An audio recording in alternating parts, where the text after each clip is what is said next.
नमस्कार, मी अर्चना. गावकडच्या रेसिपी या चॅनलवर तुमचं स्वागत. आज मी तुम्हाला एकदम सोप्या पद्धतीने खिमा कसा बनवायचा ते दाखवणार आहे. इथं हा खिमा 7 ते 8 वेळा स्वच्छ पाण्याने धुवून पाणी सगळं निथळून घेतलेलं. वाटण्यासाठीचं साहित्य एकदम कमी, कोथिंबीर आणि अद्रक लसूण एवढंच आहे, पण फक्त भरपूर असं घ्यायचं. तेल टाकायचं, बारीक कट केलेला कांदा, कच्चेपणा जाईपर्यंत कांदा व्यवस्थित परतून घ्यायचा. यामध्ये अद्रक कोथिंबीर लसूण परतून घ्यायचं. यामध्ये हा खिमा टाकायचा, हळद टाकायची. हळद टाकल्यानंतर व्यवस्थित असं परतून घ्यायचं. कच्चेपणा जाईपर्यंत, थोडा रंग बदलेपर्यंत परतत राहायचं. गॅसच्या गरजेनुसार कमी जास्त करायची. व्यवस्थित परतून झालेलं.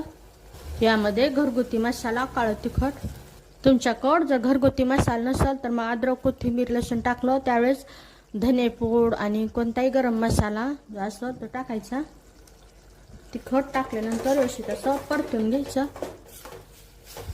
चवीनुसार मीठ टाकल्यानंतर व्यवस्थित असं परतून घ्यायचं. गॅसच्याच मंद करून यावर झाकण ठेवायचं. यावर पाणी टाकायचं. पाणी गरम होऊ द्यायचं. इथं पाणी व्यवस्थित गरम झालेलं यामध्ये टाकायचं. गॅसच्याच आता मध्यम करायची. यावर परत झाकण ठेवायचं. पाणी टाकायचं प्लेटवर. तर असंच गरजेनुसार पाणी टाकून झाकण ठेवून खिमा शिजून घ्यायचा. वेळ लागत नाही. ते सगळं शिजून घेऊ. आणि हे वरचं गरम पाणीच टाकायचं, थंड पाणी नाही टाकायचं. खिमा तयार झालेला गॅस बंद करायचा. यावर बारीक कट केलेली कोथिंबीर. एकदम सोप्या पद्धतीत मोजक्या साहित्यात छान असा मसालेदार खिमा तयार झालेला. नक्की बनवून पहा. सोपी पद्धत पण खायला एकदम टेस्टी असा.